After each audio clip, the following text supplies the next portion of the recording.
भावना के भूखे भोलेनाथ। एक गांव के बाहर छोटा सा शिव मंदिर था जिसमें एक वृद्ध पुजारी रहते थे।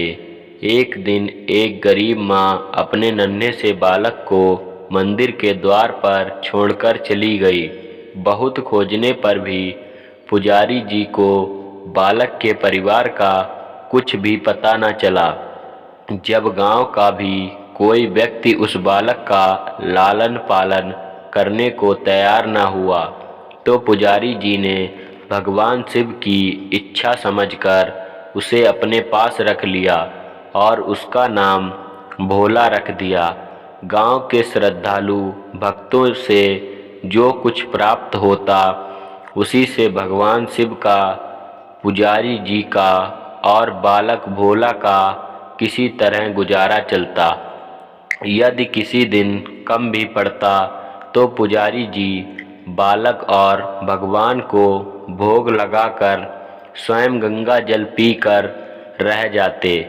धीरे धीरे भोला बड़ा होने लगा और अब वह पुजारी जी के कामों में हाथ बटाने लगा।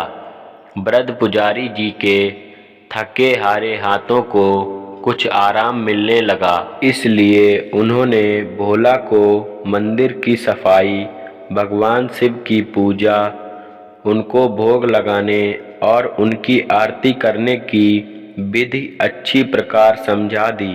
अब वह स्वयं भगवान शिव के नाम जप और संकीर्तन में समय व्यतीत करने लगे। एक दिन भगवान शिव के मंगलकारी नाम शिव शिव शिव शिव का जाप करते हुए ही उनके प्राण छूट गए।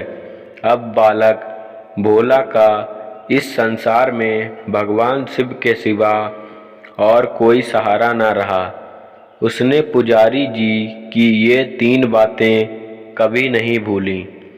नंबर 1, भगवान भोलेनाथ शिव शंकर को ताजी गर्म रसोई का ही भोग लगाना।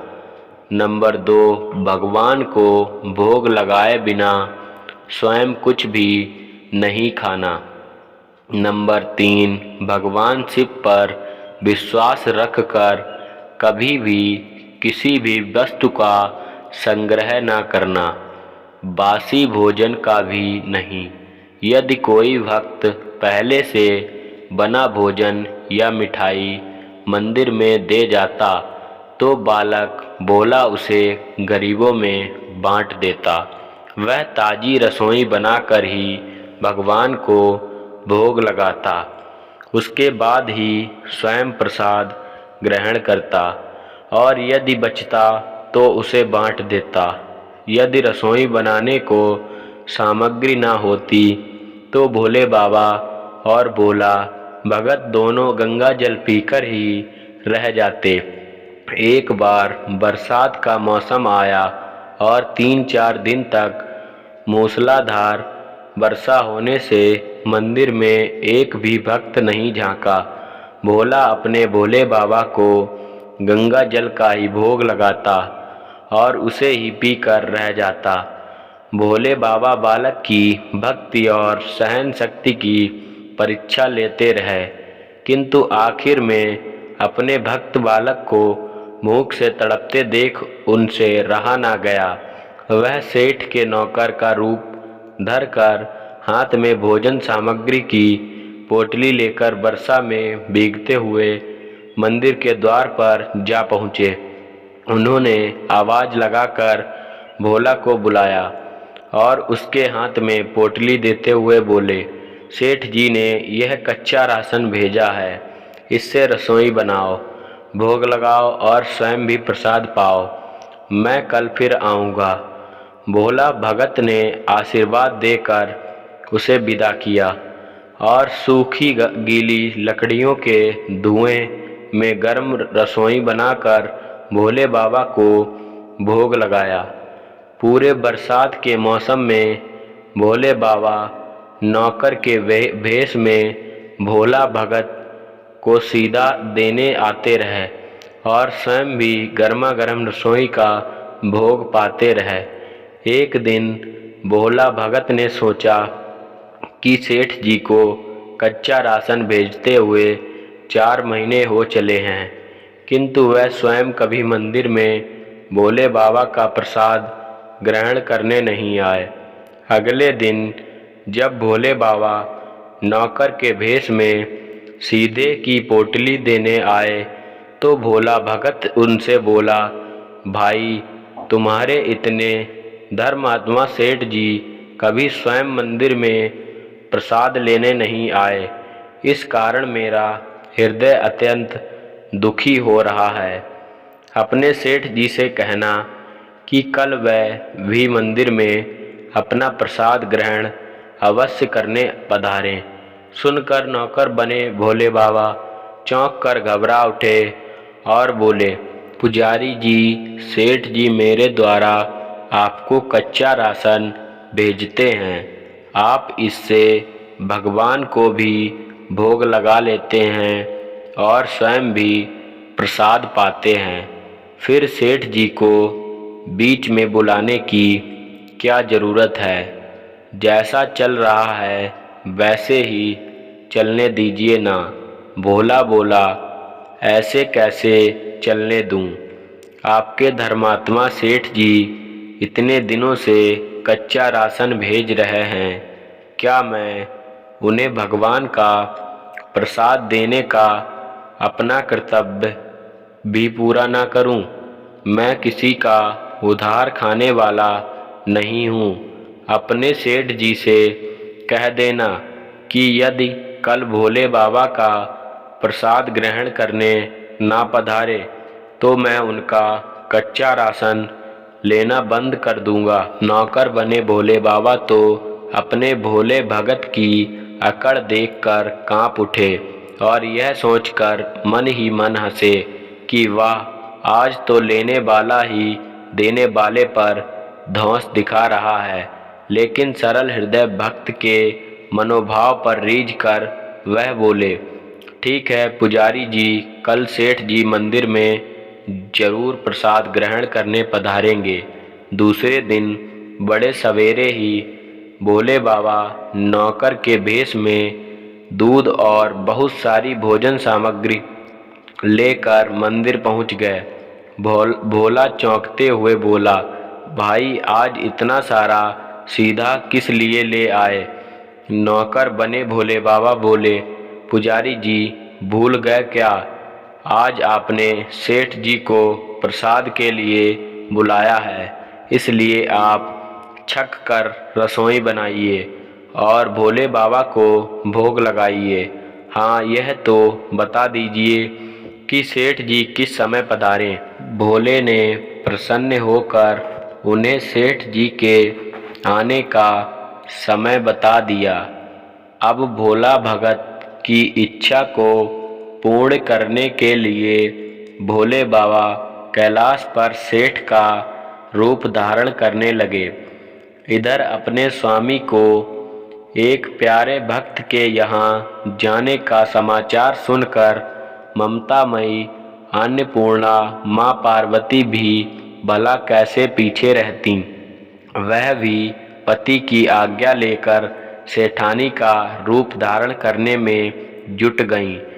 भोले बाबा ने अपने गले से मुंडों की माला उतार दी। शरीर पर लगी भस्म, कमर पर पहना हुआ बागंबर और बाहों और कानों में पहने सांपों के हार भी उतार कर रख दिए। उन्होंने एक मखमल का सुंदर कुर्ता धारण कर लिया। अपनी जटाएं सीधी कर गंगा और चंद्रमा को उसमें छिपा लिया और ऊपर से एक सुंदर रंग बिरंगी पगड़ी पहन ली।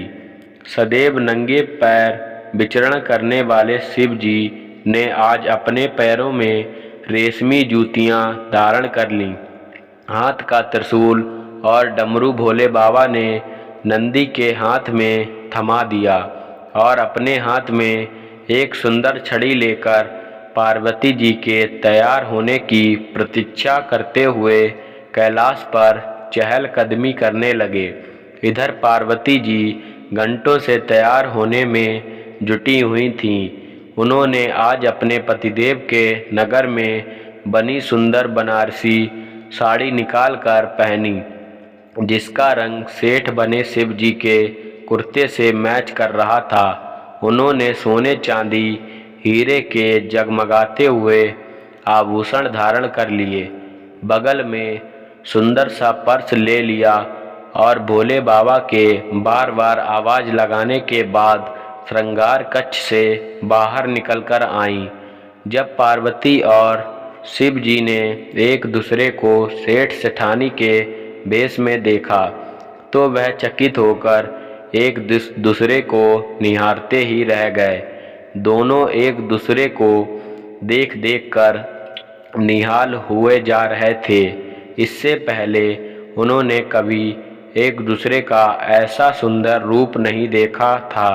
जब भगवान गौरी शंकर सेठानी सेठ का रूप धरकर कैलाश से अपने भक्त के यहाँ दावत खाने चले गए तो गणेश, कार्तिकेय, नंदी, ऋषि मुनि, देवता देवगणाएं भी उन्हें देखकर ठगे से रह गए। सेठ बने शिव जी अपने हाथ में ली हुई छड़ी को अदा से घुमाते हुए पृथ्वी पर टेकते हुए चल रहे थे और उनके पीछे पीछे बगल में पर्स लिए अपनी जूती से टक टक और पायलों से छन छन की मधुर ध्वनि करती हुई माँ पार्वती सेठानी बनी हुई चल रही थीं। इधर भोला भगत आज सुबह से ही सेठ जी के स्वागत में भांति भांति के पकवान बनाने में जुटा हुआ था। अपने भोले बाबा का भोग तो वह पहले चलते फिरते बना लेता था, किंतु आज उसे कई महीने से भगवान को भोग लगाने के लिए कच्चा राशन भेजने वाले सेठ जी को भगवत प्रसाद देना था। अतः आज उसने अपनी सारी पाककला झोंक डाली थी। उसने सेठ जी द्वारा भेजे हुए चावल धोकर खीर बनाई, उसे धीमी आंच पर पकाकर गाढ़ा किया और उसमें सेठ जी के द्वारा भेजे हुए पिस्ते, बादाम, केसर, चीलगौजे, किशमिश डाले। मिर्च और अदरक को कूटकर उसे बाजरा, बेसन और गेहूं के आटे में भर भर के मोटे मोटे मिस्से टिक्कड़ बनाए।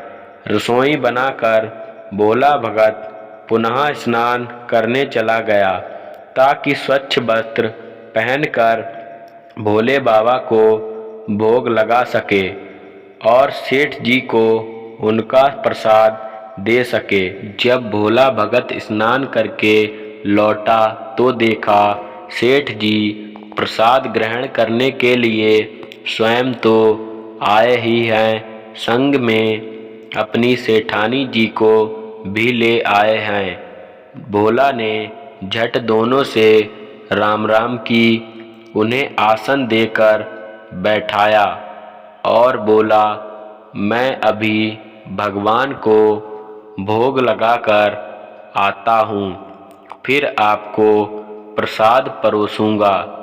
भावना के भूखे भोले बाबा से भूख सहन नहीं हो पा रही थी, इसलिए वह बोले, पुजारी जी, भगवान को जल्दी से भोग लगाइए, मुझसे भूख सहन नहीं होती।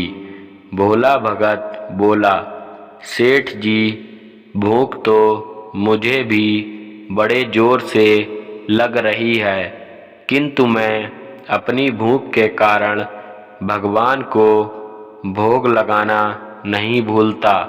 यदि दुनिया के सारे लोग इसी तरह अपनी भूख के लिए भगवान को भोग लगाना भूल जाएं, तो भगवान तो भूखों मर जाएंगे। सेठ जी बने भोले बाबा एक पत्तल उठाते हुए बोले, पुजारी जी, आप भोग लगाइए, इधर मैं पत्तल परोस लेता हूँ, मुझसे भूख सहन नहीं हो पा रही है।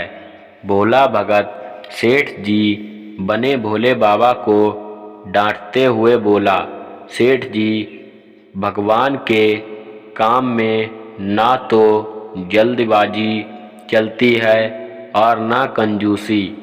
मैं जब तक भगवान का भोग नहीं लगा लेता, आप रसोई के पास भी नहीं फटक सकते।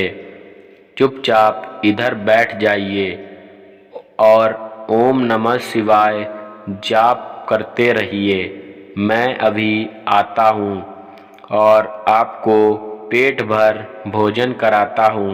सेठ बने शिव जी डांट खाकर चुपचाप अपने आसन पर जा बैठे। सेठानी बनी पार्वती उनकी यह दशा देख बड़ी मुश्किल से अपनी हंसी रोक पाई, लेकिन जैसे ही भोला भगत पत्तल में सामग्री लेकर भगवान को भोग लगाने मंदिर में गया, शिव जी पार्वती जी को मौन रहने का संकेत करते हुए चुपके चुपके पैर रखते हुए रसोई में पहुंच गए और उन्होंने एक एक व्यंजन उठाकर चखना शुरू कर दिया। भोले बाबा तो प्रसाद को चखते ही भौचंके रह गए। खीर में चीनी की जगह नमक भरा हुआ था और सब्जियों में चीनी भरी हुई थी। जैसे ही भोले बाबा ने रोटी का एक टुकड़ा तोड़कर मुंह में दिया, वह सी सी करने लगे, क्योंकि रोटी में मिर्च ही मिर्च भरी थी। वह सी सी करते हुए उल्टे पैर भाग आए और अपने आसन पर जा बैठे। माँ पार्वती अपने स्वामी की यह हालत देखकर खिलखिलाकर हंस पड़ी। इससे पहले कि भोले बाबा पार्वती जी के सामने कुछ सफाई दे पाते, भोला भगत ओम नमः शिवाय मंत्र जाप करते हुए आ पहुंचा।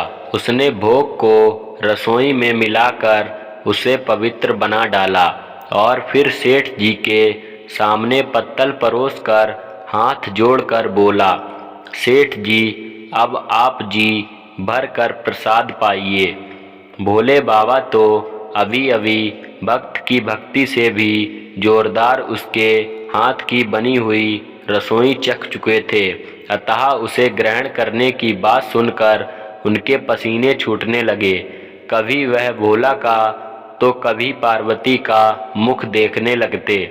भोला को सेठ जी की डील बर्दाश्त नहीं हुई और बोला, सेठ जी, अब क्या हो गया आपको? अभी अभी तो इतनी उतावली मचा रहे थे, अब क्यों नहीं ग्रहण करते? आप ग्रहण करो, तभी तो माता जी भी प्रसाद ग्रहण करेंगी और फिर मैं भी प्रसाद पाऊंगा। भोला की ललकार सुनकर भोले बाबा ने चुपचाप खीर का कुल्हड़ उठाया और सारी नमकीन खीर गटागट पी गए। कुल्हड़ खाली होने की देर थी कि भोला ने उसे झट से भर दिया। अपने प्रिय प्रिय भक्त के हाथों परोसे हुए भोग में भगवान को आज दुगना स्वाद आने लगा। भोला परोसता गया और भोले बाबा पीते गए। जगन माता पार्वती भक्त और भगवान दोनों के प्रेम को देख देख कर मंत्रमुग्ध होती रहीं। जब सारी रसोई समाप्त हो गई तो भगवान ने एक जोर की डकार ली। भोला को होश आया और बोला, वाह सेठ जी वाह, मैं ही बावला था जो इतनी थोड़ी सी रसोई बनाई। मुझे पता होता कि आपको प्रसाद ग्रहण करने का इतना शौक है तो और भी ज़्यादा रसोई बनाता। भोले बाबा अपने पेट पर हाथ फेरते हुए सेठानी बनी पार्वती जी की ओर मुस्कुराकर देखते हुए बोले, पुजारी जी, मैं इतना रोज कहाँ खाता हूँ, किंतु आज प्रसाद इतना स्वादिष्ट बना था कि अपने पर बस ही नहीं रहा और खाता ही चला गया। किंतु तभी भोला भक्त रुआंसा होकर बोला, सेठ जी, वह तो आपने ठीक किया, लेकिन माता जी तो भूखी ही रह गईं। ममतामयी पार्वती माँ से भोला का रुआंसा मुख देखा नहीं गया। उन्होंने बची हुई खीर की 4 बूंदें अपने कंठ में टपका लीं।